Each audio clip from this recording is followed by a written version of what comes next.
Iya, inilah yang kita mau edukasi ke masyarakat. Iya, apalagi kalau nanti selisihnya tadi dipakai beli aset, asetnya naik. Iya. Bisnisnya alhamdulillah berkembang bisa dan sebagainya ya. Betul. Saya punya teman yang memang sudah praktek ini. Jadi dia itu punya 18 kilo emas. Dari 18 kilo itu tiap tahun dia hanya ambil 10%. Anggap dari 18 kilo itu diambil 1,8 miliar sama dia. Anggap misalnya 18 kilo itu 18 miliar.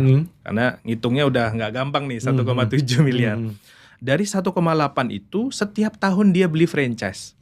Dan dia selalu beli kayak Alfamart, Indomart. Dia beli Condotel, kayak Swiss Bell, Best Western, yang semuanya sudah tersistem baik. Karena apa? Dia nggak ngurusin A sampai Z. Sistemnya sudah bagus. Dan dia cerita ke saya punya 18 Alfamart. Itu yang berbakti kepada saya hanya 12. Yang 6-nya nggak berbakti dengan baik. Tapi saya nggak peduli. Karena buat belinya dari pohon aset tadi. Pohon emasnya itu tadi. Jadi suka nggak suka, ya dia nggak pernah mikirkan itu. Yang penting beli lagi aset, terus bertumbuh. Padahal dia cerita, itu semua berawal dari 1 gram pertama.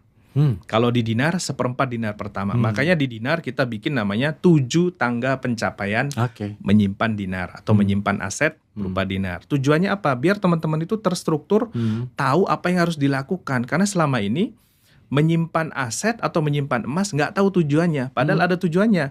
Tujuan dari kita menyimpan aset harus jelas. Mencapai entry level pertama. Kalau Muslim, maka sesuai tuntunannya simpanlah dinar sampai 20 dinar.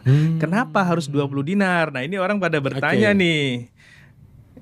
Kenapa harus 20 dinar? Karena di setiap 20 dinar ada hak orang lain.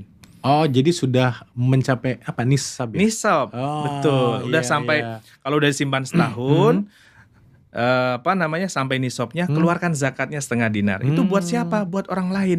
Ini sebenarnya alasan dibalik kenapa emas dari dulu nggak bisa diintervensi oleh perbankan, pemerintah, pengusaha. Karena ada campur tangan Allah langsung. Allah berkepentingan dengan zakat yang kita keluarkan. Betul. Buat orang-orang yang nggak mampu, sehingga jadi berdaya secara ekonomi. Tapi buat kita juga sudah untung kok, emasnya udah ada kenaikan minim 10%. Itu makanya saya bingung kenapa 10 tahun terakhir, bahkan 20 tahun terakhir, berdasarkan data emas nggak pernah turun di bawah 10%.